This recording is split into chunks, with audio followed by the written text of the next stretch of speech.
Hi, everybody. My name's Shannon Haynes. I'm the president and CEO of Waterville Creates.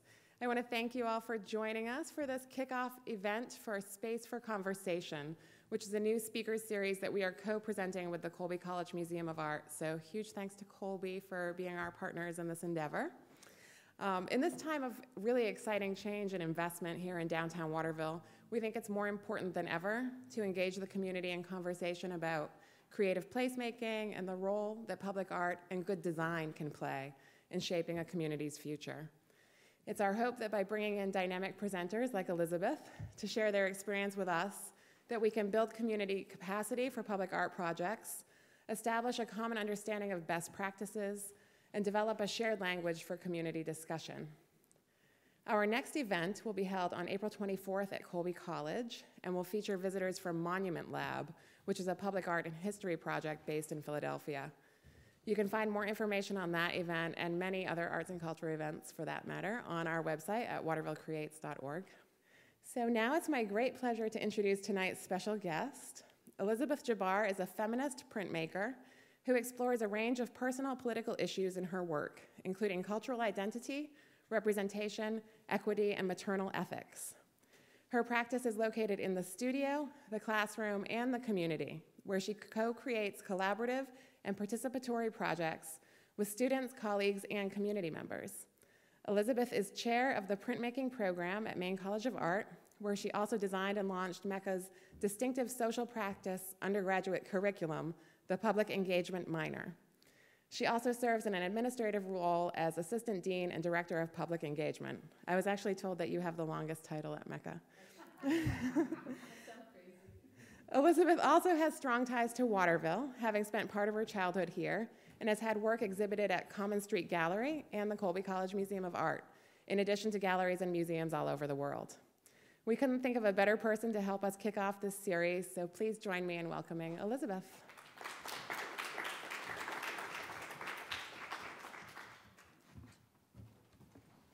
I should stand on my toes. Thank you, all of you who can make it, and for the warm welcome and very generous introduction. Thank you, Shannon. I do want to thank all the Waterville Creates team, Shannon Haynes and Patricia King especially, for inviting me to be part of the conversation, and to Colby College, and also to the city of Waterville, all of you folks that live here. I've been keeping up with all the good work that you are doing, secretly jealous of some of the projects you have going on. And just want to applaud you for being so thoughtful about your process and how important it is to make room for conversations before change. And the opportunity for all of us to think about what it means to create meaningful belonging, and I believe so much in sustainable partnerships, which I'm going to talk about tonight. And I always have to thank my husband, Sean Harris, who's here. He's my encourager and my collaborator by default. I'm always talking him into doing crazy projects with me, and he never really gets any credit. So let's make sure I gave him some so I can get a ride home. So I want to talk a little bit first about who I am and how I ended up doing publicly engaged work. I think it's always the roots in our life that inform our values and perspectives, and that's certainly the case for me. As Shannon had said, I am a daughter of Waterville. My grandfather's legacy here and his lessons from his work as a labor union organizer.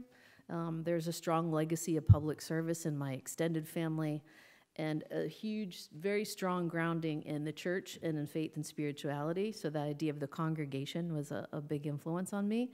And all those things have informed my perspective. And I think what was stamped on me from the beginning was a combination of compassion, cultivating compassion, working for the common good, which I used to hear my grandfather say over and over again, the importance of education, and fighting to make the world better. So I think all those things have greatly influenced my direction as an artist and definitely an educator. And then two very Waterville-specific things. My first art experiences were the art room at the Boys and Girls Club, which was like my home away from home. I went there every single day. Those places, that's where I discovered art, was my first voice, and had people encourage me to go in that direction. and then the Colby College Museum of Art. So I'm the youngest of 7. When I was in 5th grade, we moved to Portland, so I didn't get to finish out the rest of my childhood here. And the biggest bummer of that was most of my sisters worked at the museum on Saturdays when they were in high school, and I thought they were like the luckiest people in the world because they get to spend every weekend at the Colby College Museum of Art. So those are my earliest art memories, and so all those things contribute to what I do now. And I think for all these reasons, I was drawn to printmaking because of its roots in activism, the role of prints in public life and their ability to be distributed and communicate messages, the opportunity to use my work to participate in democracy. All those things grabbed me as a young art student. And I continue to be empowered by that medium, and I still, as Shannon said, I'm a practicing printmaker. I do have a studio practice. I'll talk less about that tonight and more about my community engaged work. And early in my college career, I think I was a freshman in college, this is a hilarious story, or maybe I only think it's hilarious, is we had to do an assignment in response to a text, and I picked Studs Terkel book, Working. And I just remember my faculty looking at me stunned, and they're like, who is this weird 18-year-old that's like reading Studs Terkel and wants to make images about it? But those were the stories that reflected who I was and a lot of the issues I cared about and the stories that I wanted to tell. So I'm completely come full circle. I think those are all the things that I still care about, and they'll probably show up in some of the things I talk about. So with that in the background, I'll just fast forward a little bit. I have been, for the last 20 years, teaching and making art, developing my own studio practice, and the socially engaged program, the curriculum, and the academic minor at Maine College of Art. I continue to run that program and develop partnerships and collaborations with students, faculty, and staff, and lots of community partners in and around Mecca and Maine. And I also, my collaborative socially engaged studio practice is called Future Mothers, and I've been doing lots of different things with Future Mothers, and that is a collaboration with a longtime friend and colleague, Colleen Kinsella. And we do most of that work outside the institution, but some of it inside the institution, and I'll show an image of how we have been combining some of our work as individual social practice or activist artists with our teaching, and I'll talk a little bit about that tonight. So I wanted to start with this image, if anyone can guess where this is.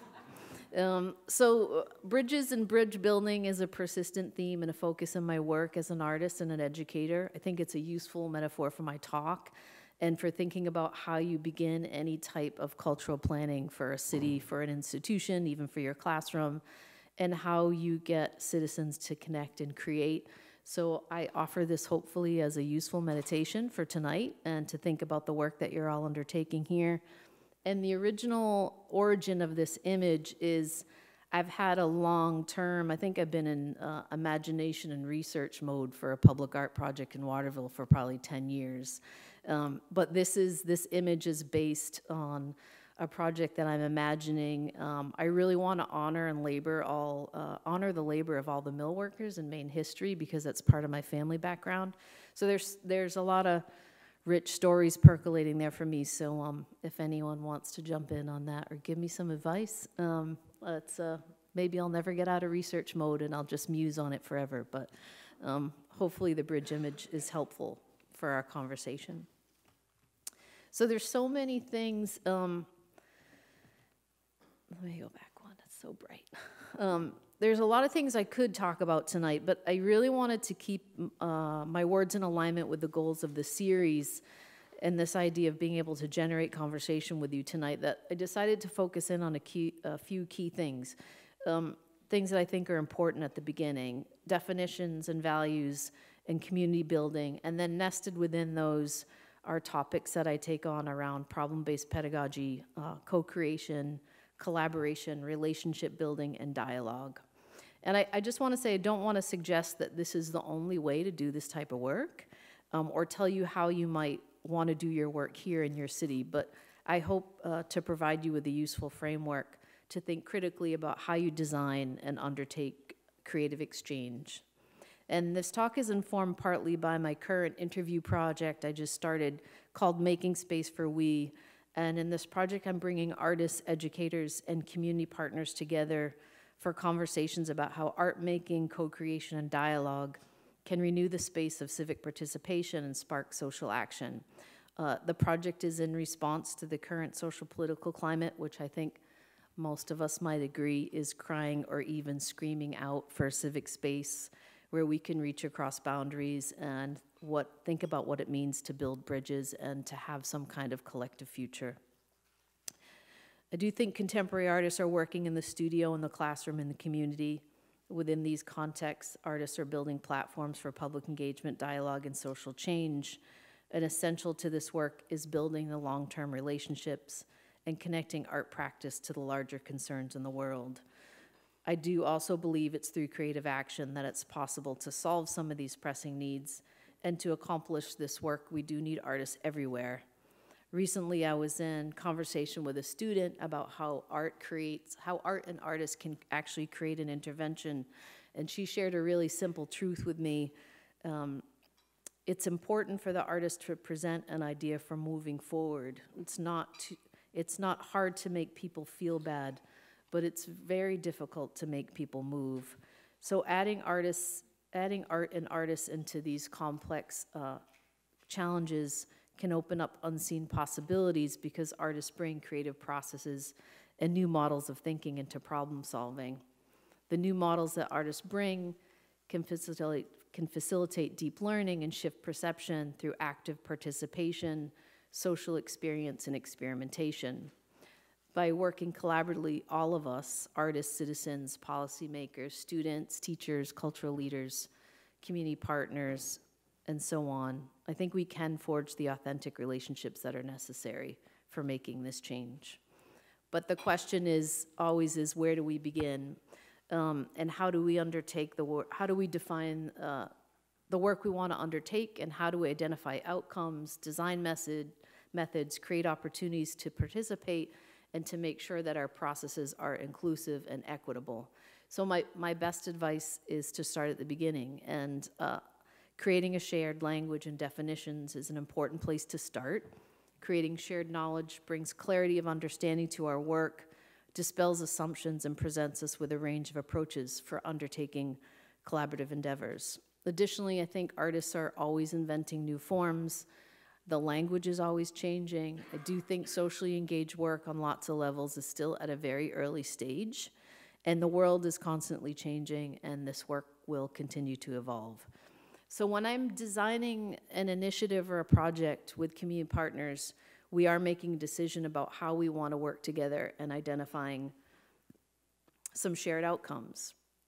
In this process, I'm paying close attention to a few areas: the role of the artist, the role of art making and design, the role of the audience, the amount and quality of participation, the amount and quality of collaboration, and the amount and quality of engagement. So if we look at these definitions, and I won't read through all of them because I know you're familiar, but I do think we can see where the roles of the artist and art making and audience and collaboration and participation and engagement differ as we read through them. So this first through creative placemaking, as defined by the National Endowment for the Arts. In creative placemaking, public, private, not-for-profit, and community sectors partner to strategically shape the physical and social character of a neighborhood, town, tribe, city, or region around arts and cultural activities. In our definition, creative placemaking animates public and private spaces, rejuvenates structures and streetscapes, improves local business visibility, viability, and public safety, and brings diverse people together to celebrate, inspire, and be inspired. So in this model, what I see is there's many stakeholders. I think it's policy-driven.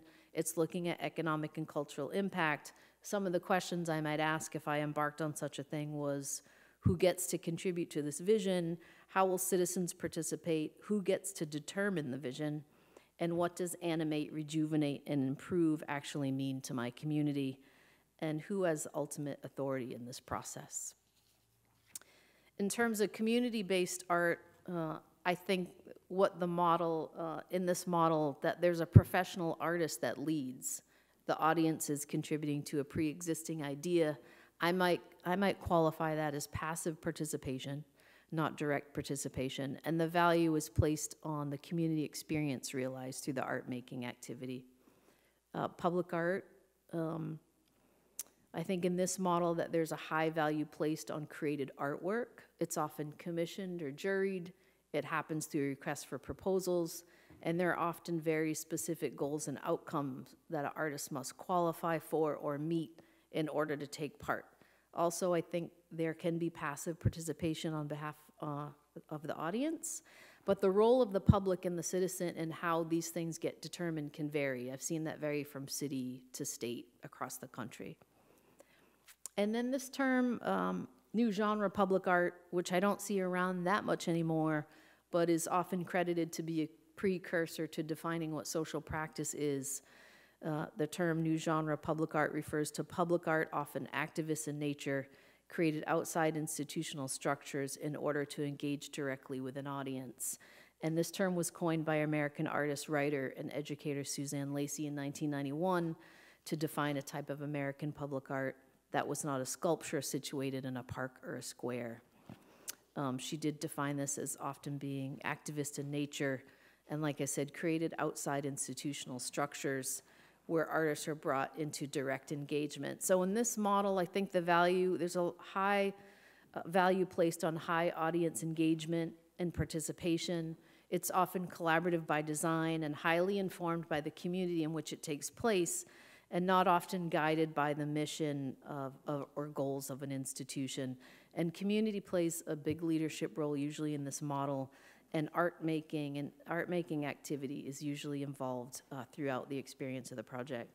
So then we get into this idea of socially engaged practice and social practice. I find myself using both terms interchangeably. Some folks might not agree with that, but socially engaged practice describes art that is collaborative, often participatory, and involves people as the medium or material of the artwork. And I won't read that whole thing. Sorry, skipped over it. But what I will say about socially engaged art and social practice is the highest value in this model is placed on social interaction. A lot less value placed on the actual artwork produced, and there's a lot more emphasis on relationships and process. It can be ephemeral in nature, but can also lead to a very concrete outcome. Sometimes people say it doesn't look like art. It can exist inside and outside institutions. It can often be led by an artist expert that comes in and leads a project, but not always. And the process and model can be conceived and realized by the community and is often highly collaborative. And there's these different differentiators I put in here. I see a difference between social practice that leans more towards activism. A great quote here by Rick Lowe, and I just found another one this morning that the Open Engagement Conference, if folks are familiar with that, just posted, where he says the only standard for judging socially engaged art should be how much justice it creates in the world. So for people like Rick Lowe and folks who might say I'm a social practice artist that's mostly or more concerned about activism, it's about relationships over time, and it's not coming into a community and assuming what they need and telling them how to fix it. And if you've ever heard Rick Lowe lecture, he talks about that a lot. Really strong opinions, and many that I agree with. And then in terms of activist art, I know there's some great quotes here. I will say the aim of activist art is to create art that is a form of political or social currency and actively addressing cultural power structures rather than representing them or simply describing them. In describing the art she makes, the activist artist Tania Bruguera says, "I don't want art that points to a thing, I want art that is a thing." Here, I think the highest value is placed on empowering individuals and communities and is generally situated in the public arena, with artists working closely with the community to generate the art. So to help illustrate some of these definitions and highlight a range of practices that align with my teaching and my practice, I've woven in some examples of contemporary artists and collectives that I've brought to the college to work with students and community partners. And What I will say is most of these artists challenge the definitions and are working towards expanding the boundaries of defined practice and often blurring the lines of how and where artists work. So Mobile Print Power is a multi-generational collective in New York City.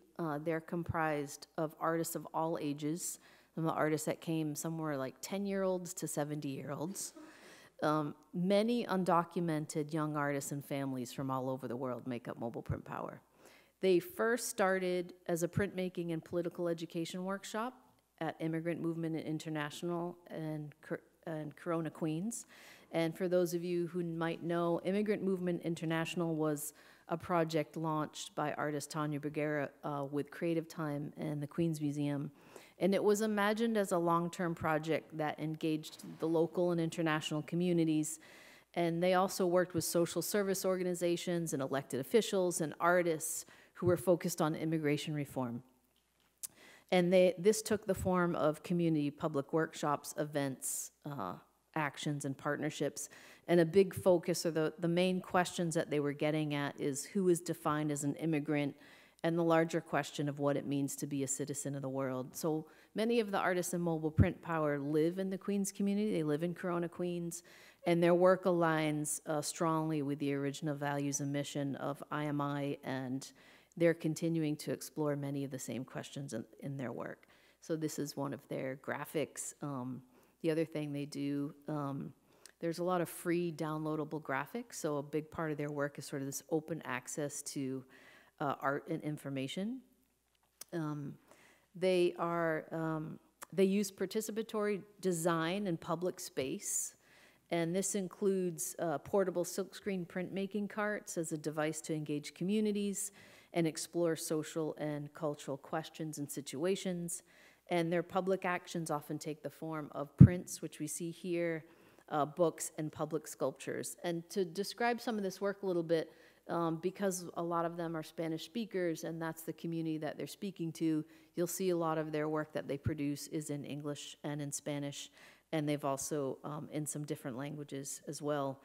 These graphics they create in collaboration as a collective, and often in collaboration with the people that live and work in Queens when they do their work out on the street. So these are just representative of some works that they brought to the college. We also had an exhibition of their work in the ICA to coincide with having them in residence to work with us. This is an example of a very simple book that they make to engage with the community. And this great thing on the right that looks like an ice cream stand is actually outfitted as a portable silkscreen cart. And they bring it out into the streets in New York City when they do their work, and they brought it to Maine for the show, and we got to use it and like wheel it outside, which I'll show you in a minute. So these are some of their tools that they use to do their design process and engage folks.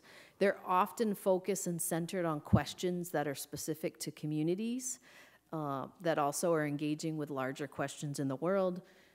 So these are some of the questions that they brought to the college to work with the public and work with us on.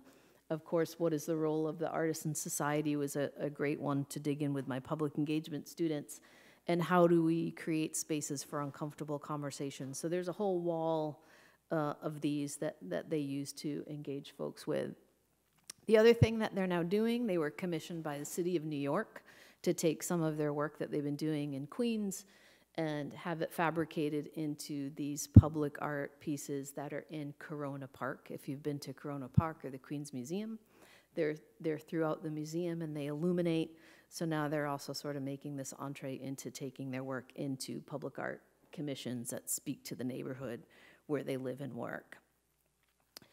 And this is what it started to look like when they came to Maine College of Art. So I'm also showing this project first because I think it's a helpful blueprint to talk about how I design a set of experiences that are dynamic and challenging and result in deep learning and deep connections with students and with the community. So I'm going to note some important pieces. So one of the first things when I look at this image and think about designing this collaboration was who is there, who is in the room, who are their participants, and I'm very intentional about making sure that there's diverse and inclusive participation. So for this particular project, the visiting artists were there for almost a week, leading us through their design process and their model. we had artists, we had faculty, staff, community partners, meaning specifically invited community partners, and the general public. So I'm also thinking carefully about what the components of the project are going to be and the range of activity and opportunities for people to participate. So there's an exhibition in the Institute of Contemporary Art, which is free and open to the public, which is really important. It also honored the work of Mobile Print Power to make space for them to have a professional exhibition inside a really beautiful professional exhibition space. We had workshops, we had public actions, we had public events, and then we also designed workshops that were closed and were meant to serve specific community partners. And that was really important for Mobile Print Power, that they wanted their model to be useful to a local entity. So we also got to do that. And so what did we do? And you can tell from this space that the exhibition was really designed to be a laboratory space where students are leading. It's not experts leading. And that's also important to Mobile Print Power, is the co-leading and co-creation aspect of what they do. We learned how to use their tactics and mediums to get at those questions that were important to our educational community and to the public. So this was this was a print lab space that was in the middle gallery. We used it as a classroom. We used it for workshop space. We went through, you can see we're going through their participatory design model. This is an active space of engagement. These were additional spaces of engagement that we designed in the exhibition, where it could be easy for folks to do hands-on making. They could engage in dialogue, and they could explore the questions that we had identified as a community. And there's also opportunities, because not everyone's really open or feels comfortable with direct engagement. So we also made sure that we created programming where the public could come through, and if they wanted to participate in something, they could.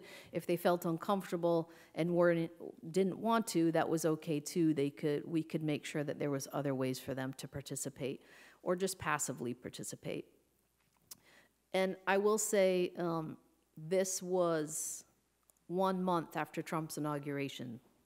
And so the students were really reeling and coping with the political reality. There was a lot of students who were anxious and afraid. And a lot of the questions that surfaced were aimed at what kind of community do we want to be, and what actionable steps can we take to make sure that that's real, and what are we going to do? How are we going to participate? And this is another slide. We can't believe it wasn't like the weather now. The snow actually melted, and we got to take the cart outside. So this was the other part of their design process, is taking it out into public space. We wheeled the cart out onto the sidewalk.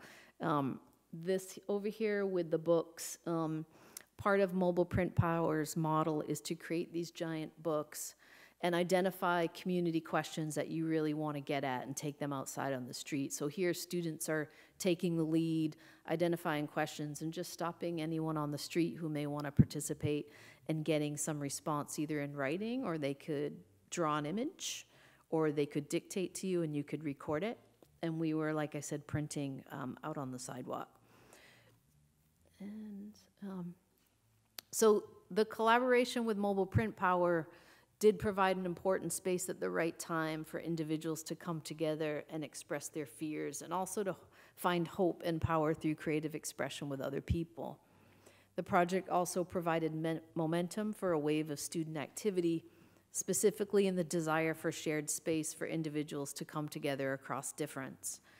Students saw the value of the space that Mobile Print Power made, and they recreated it across campus after the show was over.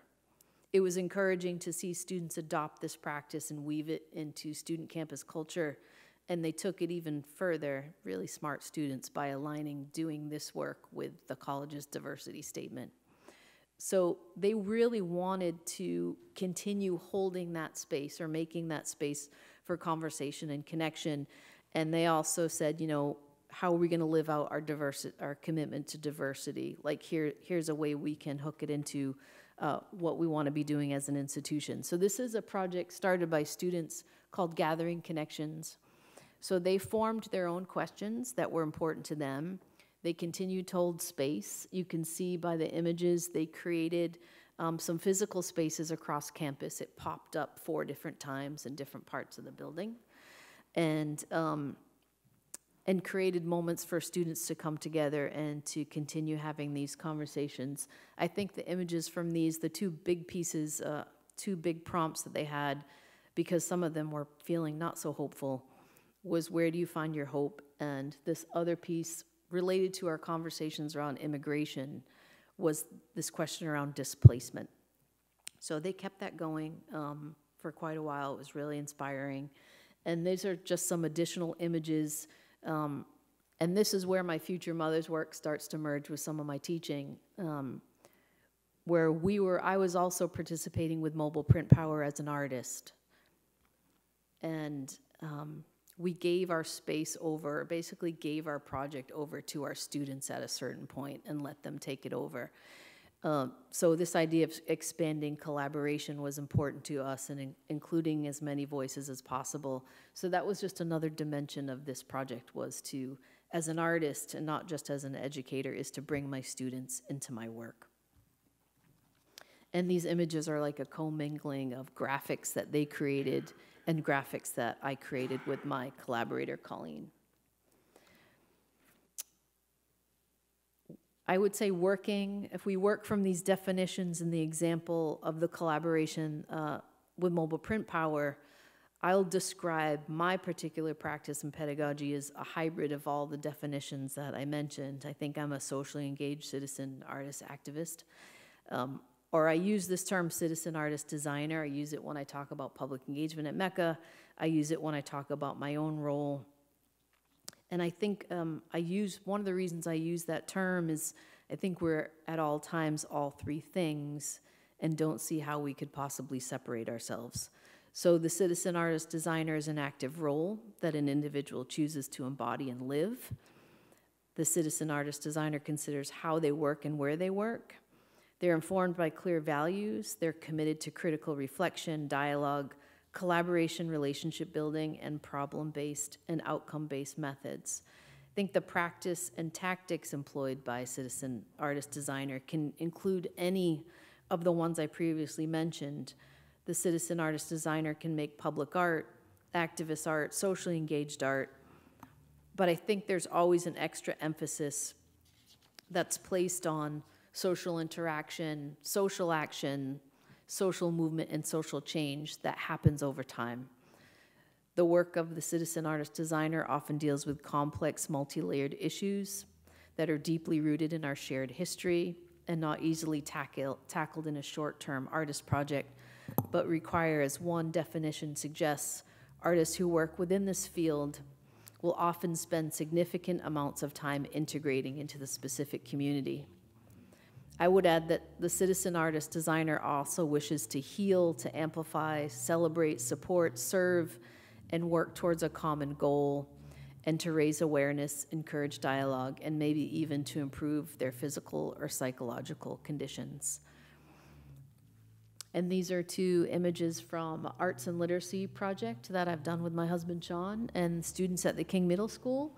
And then this portrait on the right is from, it was from a 3-year community project called Libbytown from the Ground Up, and these photo portraits were from an after-school photo project that was embedded within this longer-term project. I also think the citizen, artist, designer shares characteristics of another definition of a term called the artist as initiator model, which is defined here by artist Tania Bruguera. When creating socially or politically engaged art, it's inaccurate for the artist to claim all the results of their work. Under the artist as initiator model, the authorship of the artist is limited to sparking the process. The participants then take the idea into their own context and culture, developing it beyond the original desire of the artist.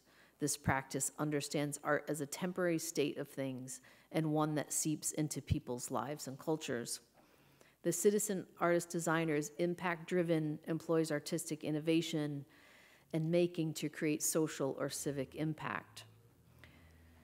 So how might our work and practice change if the citizen artist designer is foreground in our thinking and intentions? And part of the answer for me is that it changes the emphasis of my work. It changes the questions that I put before me and my students, and it creates a more ambitious vision and goal for our work together. And I also want to further clarify these definitions and take a deeper dive into the difference in practice between actual and symbolic practice. And I know for those of you who were at Theaster Gates' lecture, he often talks a lot about this, but this is not a quote for him. This is from the book Education for Socially Engaged Art, and it's explaining this distinction between what it means to do symbolic work and actual work in the field of community-based work or socially engaged art. And I think most artists who produce socially engaged works are interested in creating a kind of collective art that impacts the public sphere in a deep and meaningful way, and not in creating a representation like a theatrical play of a social issue. Social interaction occupies a central part of any socially engaged artwork. See as a hybrid, multidisciplinary activity that exists somewhere between art and non-art, and its state may be permanently unresolved. And C, or socially engaged art, depends on actual, not imagined or hypothetical social action. And I think this is an ongoing tension and debate within social practice work. I was at a conference in October, and one of the big topics of discussion was this distinction, and the other hot topic was, where's the social justice in social practice? So these kinds of questions continue to bubble up. So I want to talk about the Artist Collective Culture Strike for a moment as what I think is an example of actual practice. So Culture Strike is based in the West Coast. They're a network led by migrant artists. They're driven by their experience as women, as people of color, as queer and trans and working class and undocumented people. So their work aligns with the tradition and history and artistic leadership within and alongside social movements. And as a collective, they are engaged in cultural and political organizing in various campaigns, and these graphics are just two of the many campaigns that they participate in. The People's Climate Mobilization, and that's an issue that they're always working on, and then the We All Belong Here, which is part of their campaign around immigration reform.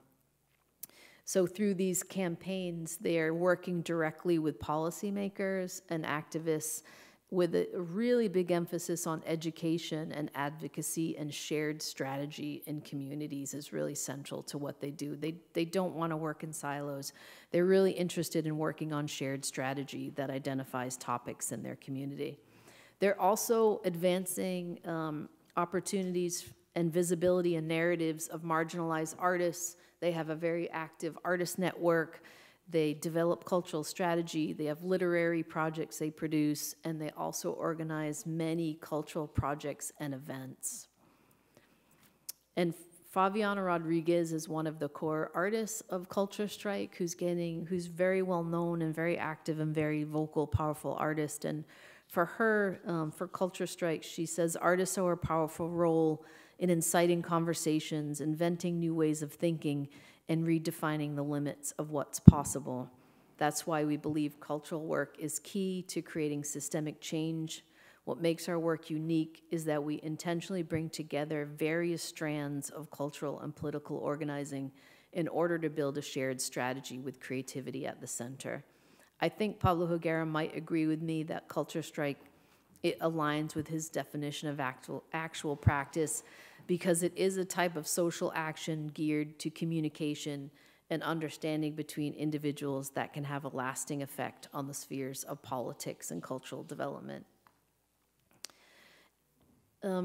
What's important to draw out here, to pay attention to here, is collectives and artists like Culture Strike and Mobile Print Power, and the models they practice build a foundation on which a solution can be found. Additionally, their work involves and empowers community members in the process of making the solution a reality. The Culture Strike model intentionally brings together various strands of cultural and political organizing. The model moves away from short-term policy battles and plants the seeds of sustainable change. and collective action. Their goals lead me back to the aims of artist Tania Bruguera, that I do think, I don't want art that points to a thing, I want art that is a thing. And I think Cultural Strike might agree with that comparison. This book was one of the books my students made when Mobile Print Power's here. It's one of the ones they took out onto the street and asked people these questions. I try to look at that every day.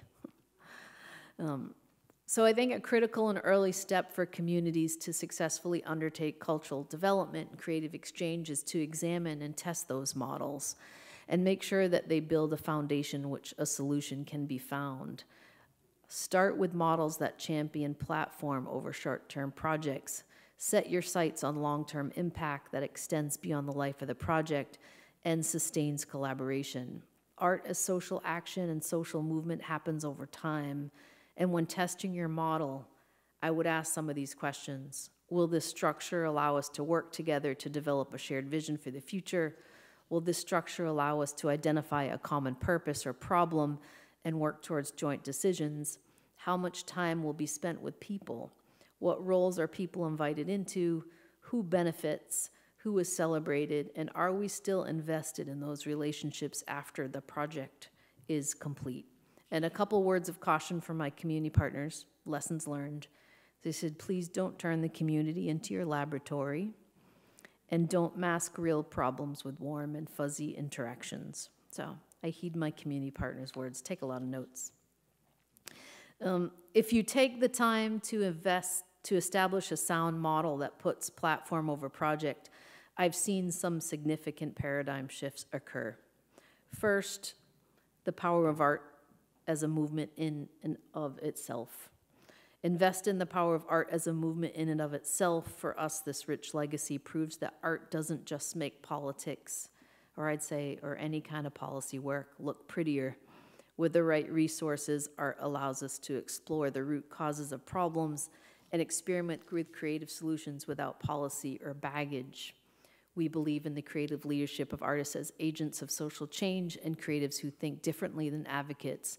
And the second quote that I refer to a lot that's directly in relation to the first, if anyone knows the work of the Equal Justice Initiative, is policy work is critically important, but it has to be married with narrative work that does the work on our hearts and minds.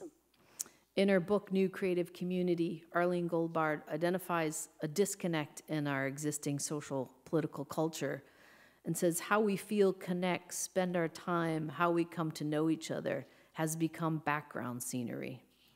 In the new paradigm, I think how we feel, connect, spend our time, come to know each other is placed in the foreground, and art making and artists are the bridge to that new paradigm.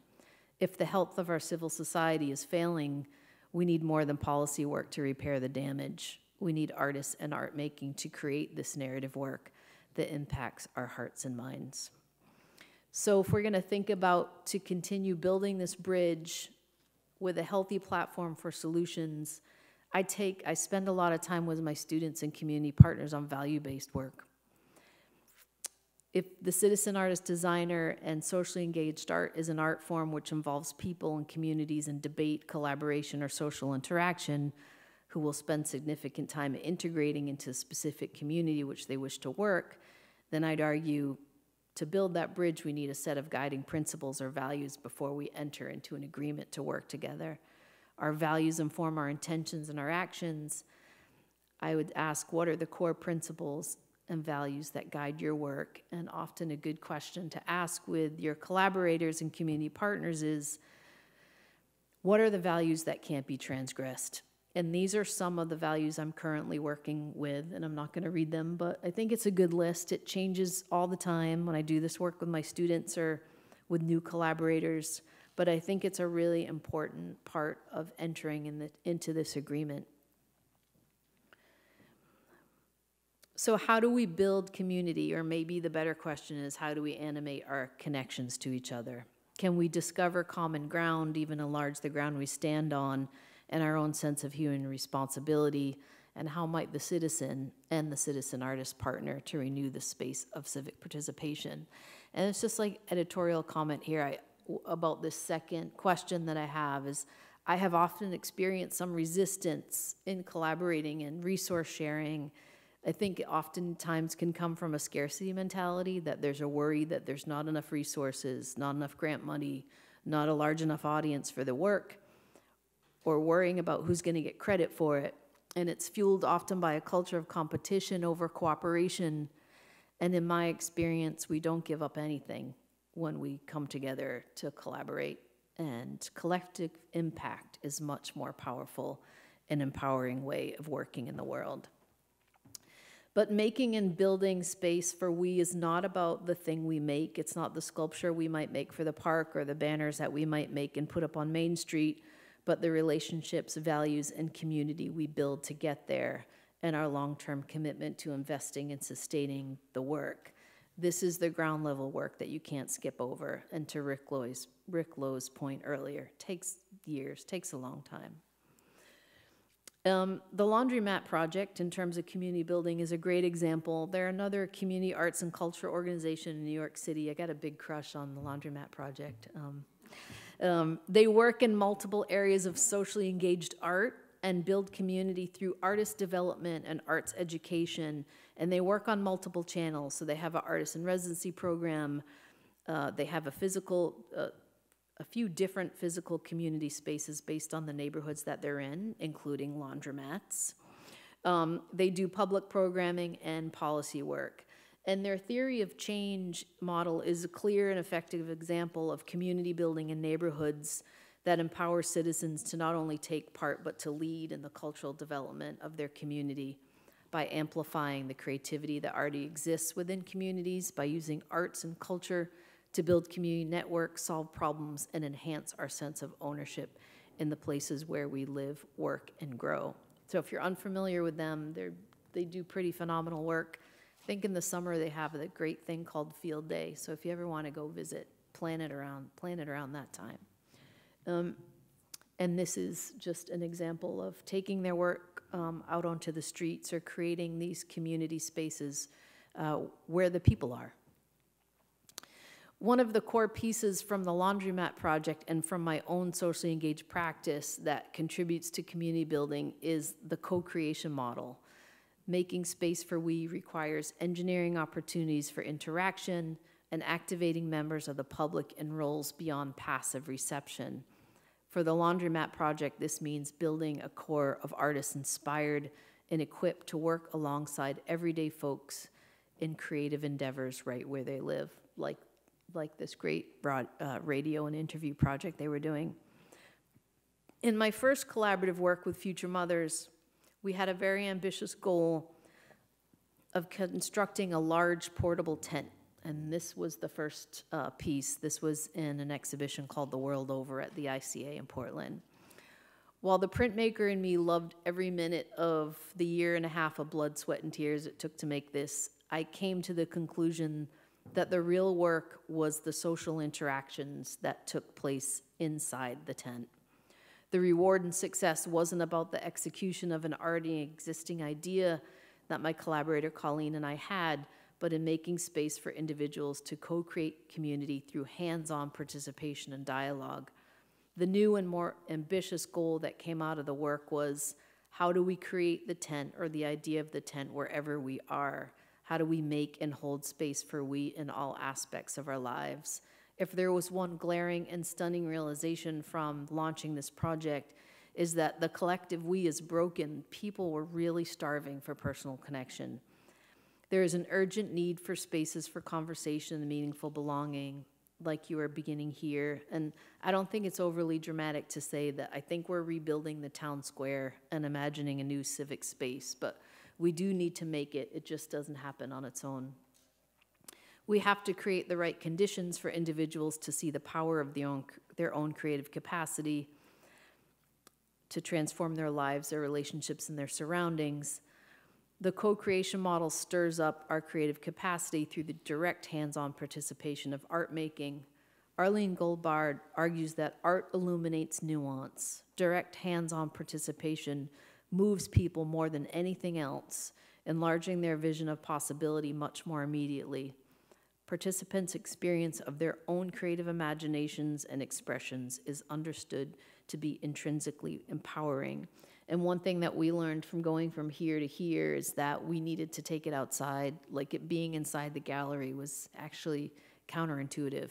So we made a second one, and it probably doesn't look like it, but this collapses into like a bag that we can carry. So now, for the last 2 years, we've been taking it outside on the road and finding where we can be valuable and using our work to do community building. If we can engineer more equitable, I love her so much. I look at her every day too. If we can engineer more equitable participation, then citizens become the creators where they get to build the system. And in the process, the depth of our social relationships expand, and this becomes a sound platform and social networks that outlast the project.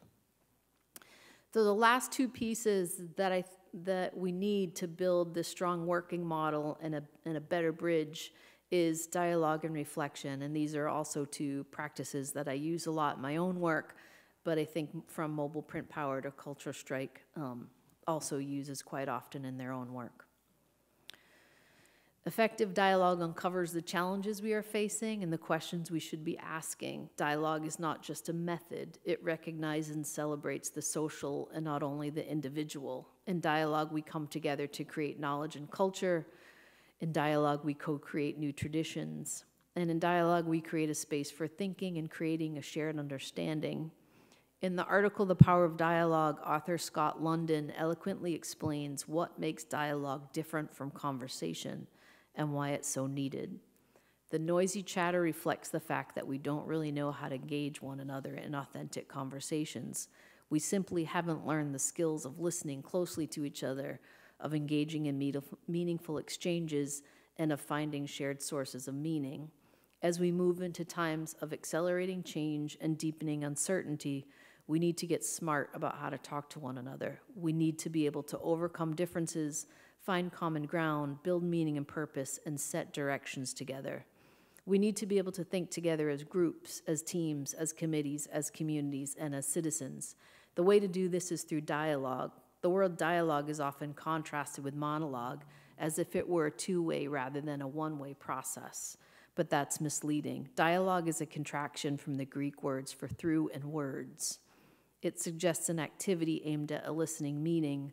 Dialogue is a form of discussion aimed at fostering mutual insight and common purpose. The process involves listening with empathy, searching for common ground, exploring new ideas and perspectives, and bringing unexamined assumptions into the open. There are many approaches one can use for structuring dialogue and community-based work, and there are just as many pitfalls, if not carried out with clear ground rules and expectations. In one of my recent collaborations, still standing, I think put these in the wrong order, excuse me, the Abyssinian Meeting House Story Archive, I partnered with the U.S. Department of Arts and Culture on the People's State of the Union Story Circle, which is what this slide is about. The USDAC is a network of artists, activists, and allies. They're a grassroots action network, and they are using creativity and social imagination to shape a culture of empathy, equity, and belonging. And the USDAC work is focused on several national actions, the People's State of the Union being one. They're also working on cultural policy, education, and local organizing. Maine actually has a regional envoy to the USDAC, which I collaborated with directly on our own Story Circle project. So what the People's State of the Union event was, it's an invitation to supplement the President's message, this President's State of the Union message, and you host groups in your home, in your school, in your churches, in any community organizations, and you come together to share your own take about what our State of the Union is. And individuals together, you share a first-person narrative, and we use it as a tool for strengthening community and fostering common purpose. So this was the first one that we had done, and it was embedded within this exhibition, Still Standing, which is a 3-year oral history project that I'm doing with the Abyssinian Meeting House. It's not done yet. And we embedded the Story Circle event inside this exhibition. Story circles proved to be an effective model within this project. and their ground rules reinforce the greater goals of the dialogue work. Specifically, participants have equal standing, individuals listen and build civic competencies. They do this with respect and empathy, and ideas and assumptions are explored openly and without judgment. You have to suspend judgment, and there's no crosstalk in this model. This is just some shots from the actual day of the event.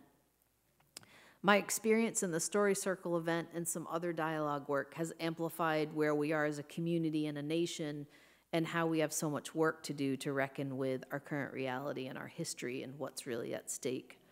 The question that came to the surface for many of us on this day was, how do we make space for difficult conversations? In an interview with Krista Tippett, if there's any On Being fans in the audience, writer Juno Diaz discusses his New Yorker article, Radical Hope is Our Best Weapon, and if you haven't read it, I would read it tonight.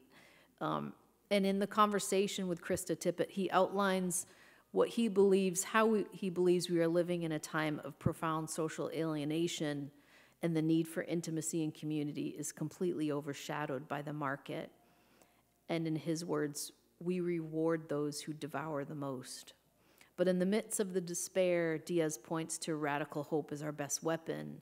He writes, radical hope is not so much something you have, but something you practice. It demands flexibility and openness, and what the philosopher Jonathan Lear calls imaginative excellence.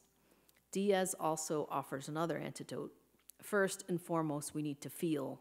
The times call us to vulnerability, contemplation, and imagination. The Story Circle event at the college did reveal a great deal of individual sadness and fears about our community and world, but I also witnessed the vulnerability and imagination that Diaz notes. I also witnessed 30 strangers in a room, listening, contemplating, and reflecting on the stories that were shared. I remember being extremely anxious the morning of the event and worrying, as I always do when I do events, what if no one shows up? But I reminded myself that this is the work I'm going to do today. This is the time I'm going to set aside to listen without judgment, to think more deeply about my role in my community, and to imagine how artists and art making can build a better world. And I'm sharing this last image. Their newest national action is called the Revolution of Values. It's coming up the first week in April, and there's lots of ways that you can participate. They have amazing downloadable tools if you want to hold your own town hall or story circle. It's a great national arts organization to get involved in, so I wanted to put in a plug for what's coming up. Part of the work of reflection is asking open-ended exploratory questions that help us get at the bigger whys of our work and to understand how our values and beliefs inform our actions in the world. It's not about getting to the right answer, but igniting our creativity and imagination for a new future. And these are the current questions I'm working with in my collaborative Future Mothers work and in my teaching and with my current interview project I mentioned at the beginning of my talk. And the biggest question at the top is the one that's framing most of my work and then informs all the following questions. So when I consider the scale of human need and uncertainty in the current context, I ask, what is the role of the artist and the value of creativity in the ever-changing global landscape marked by profound human need, environmental crisis, injustice, oppression, and rapid social change? What is the role of the artist in the fractured world? How would you describe the current health of our civil society?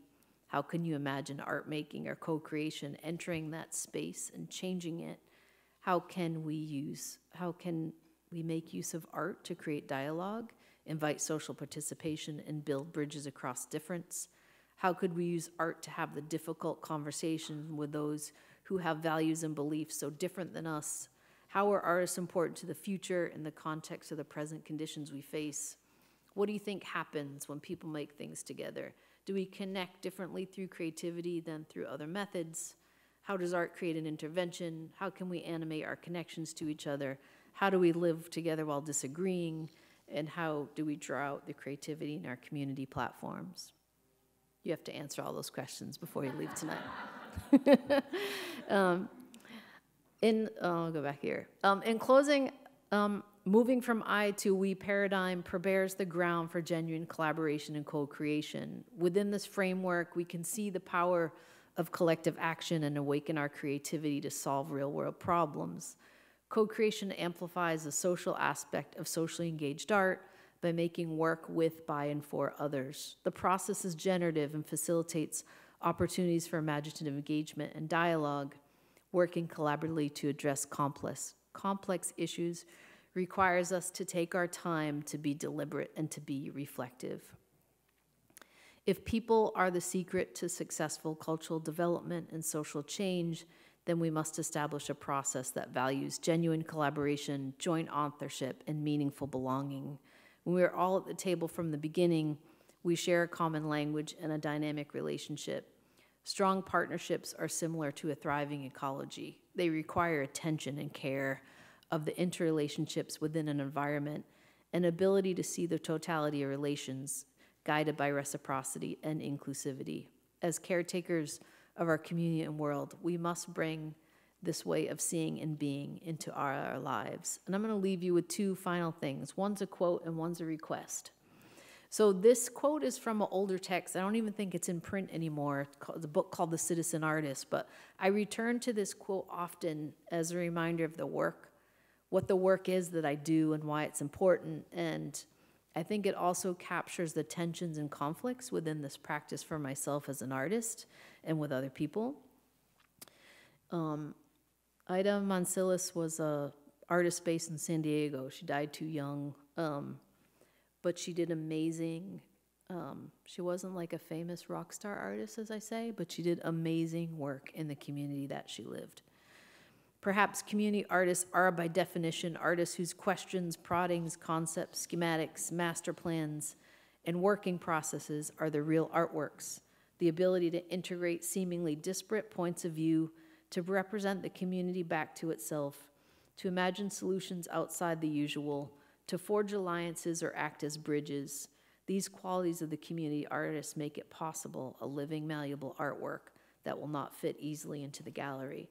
Somehow this ephemeral, unseen work must sustain the artist, but personal satisfaction in the total expression of one's vision often runs up against long-term engagement with a process that does not necessarily end with a product. I must confess, I have not resolved the conflict for myself.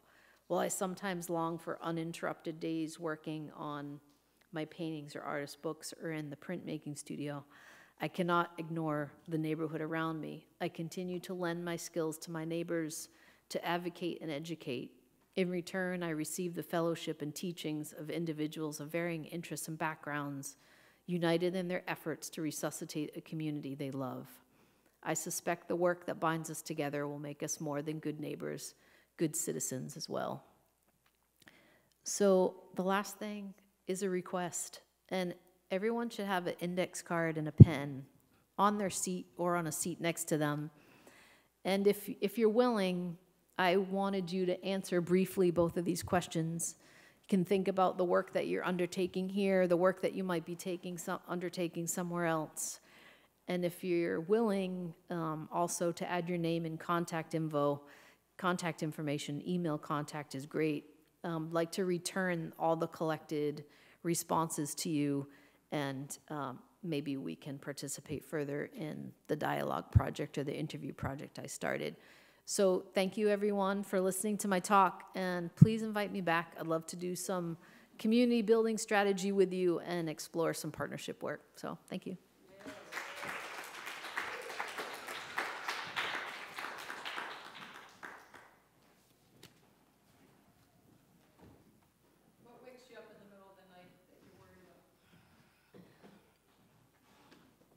Oh my goodness.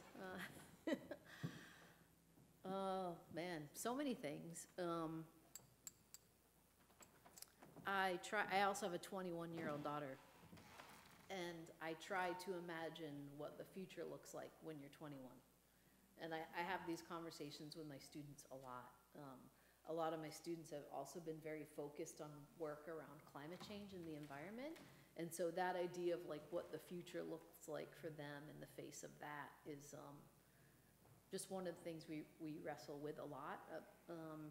Also a lot of conversation or work around identity and gender expression and about racism.